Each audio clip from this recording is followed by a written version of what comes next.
What have you seen for yourself personally and with the work you've done with high, powerful individuals are the three main benefits of mastering the art of facial communication? So empathy and safety. So or what I call connection and protection.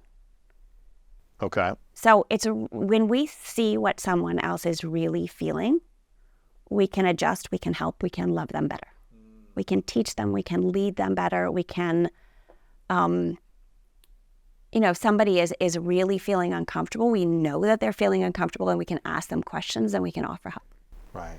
If someone, for example, is in a mergers and acquisitions situation and you say, okay, so I'm buying your company, I need to know that your technology is going to be ready in 3 months. And they go, absolutely. And that's the fear, right? Yeah. So your body's betraying you. Your body is saying that you don't believe. So do I know that you don't have the technology ready? No, but I know that your body's telling me there's something off with that. And so maybe it's just more information to say, okay, I could go forward, but it could be a greater risk. It shows us where to dig. Right. Let me dig in deeper on that. That's fascinating. Is it possible, like even with you knowing this and studying this for so long, is it possible for you to lie and get away with it facially as well? Like, or is our body so intuitive that we could say a word and the body is just going to say the true meaning behind that word? So a really good spy can create two parallel lines of existing. It's probably just so uncomfortable, or you have to disassociate with your mind and say, well, this is for a greater purpose or a greater service, so I'm going to act as if I'm this person. Right. And why it's even really difficult for those of us who have loved ones who act, because they're putting themselves My girlfriend. in, right? Yeah. Well, and so your soon-to-be wife, right? You're Yeah. going to have extra compassion when she's doing a role that demands a lot of emotion. Yeah. It's very hard to just take off those clothes afterwards.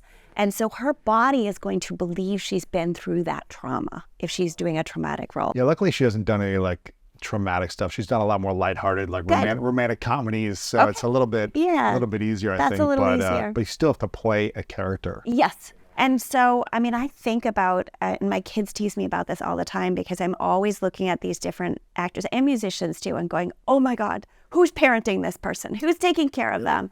Because when we put ourselves through emotions, our brain believes we're going through it. So I found that for myself when I teach and I'm holding the expression, like, holding full on fear.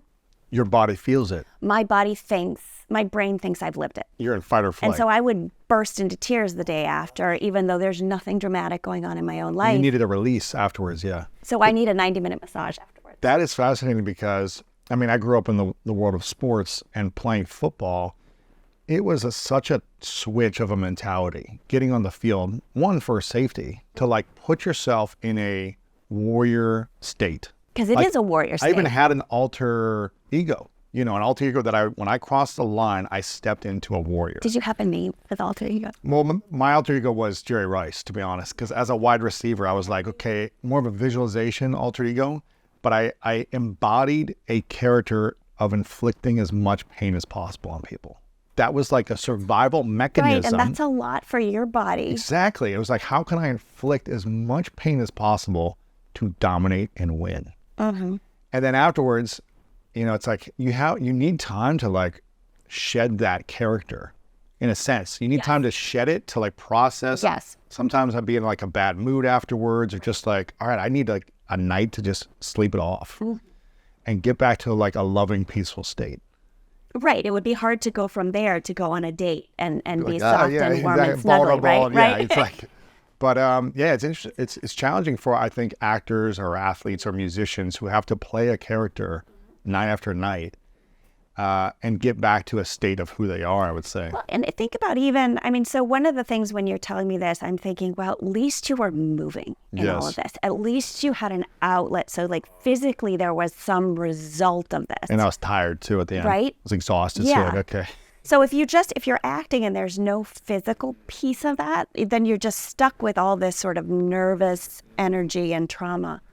Interesting. That's really interesting. So you really wanted to master this, one, for yourself, but also be able to teach your kids on how to be safe. What are the things you really teach them to look out for from their early childhood to teen years, and then now into some of them into their professional lives? Right. What were you teaching then and now? So the biggest piece is that the facial expressions need to match the words. So, nice to see you.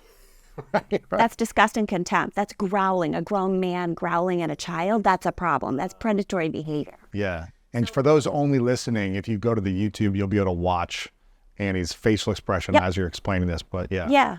Yeah, I have them all across my site. I've just recently started to put up all the expressions. It's on my website, it's on my socials, it's on YouTube. I'm putting them out into the world. That's great. So that other people can learn them to keep themselves safe. But the main focus for my little kids, when they were pre-verbal, we did a lot of mirroring. You know how you can get little babies, even before they start to speak, you can get them to stick out their tongue when you stick out your tongue. Raise your eyebrows. And smile, so we did a lot of like,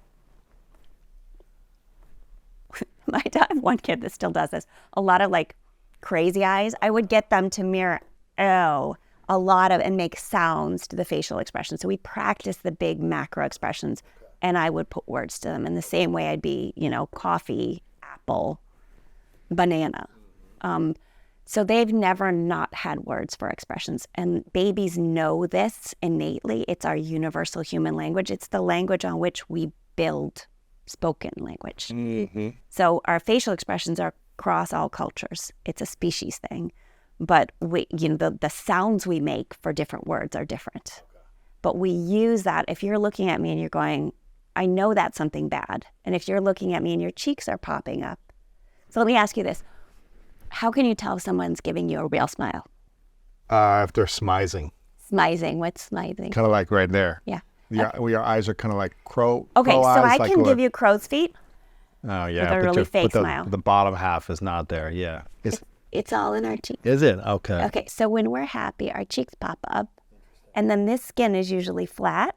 Uh-huh. And we get smile bags. Okay, yeah. So if we have smile bags. So the cheeks are that's pushing joy. up against the eyes. Yeah, it has nothing to do with Because you the can mouth. fake smile, but you're not authentic smiling. Gotcha. Interesting. So all you have to do is look at the skin right here. If it's fat, they're happy. And that was my 4-year-old saying to me when I took them out. I took my kids. We lived in Singapore when they were little. And I would take them out into the world and live narrate almost like a nature show in Swedish. Because we spoke Swedish. So I take my You kids. see someone walking and having a conversation with each other. You say, they're doing this, they're doing this. Yeah. And then most of the time I do what you do, which is ask the questions. What do you see? Really, we have this great security system in our bodies that does exactly what you're talking about, that tells us danger, danger, alert, alert. And what I am trying to do is get this information out into the public so that people who are young are able to make safe and healthy decisions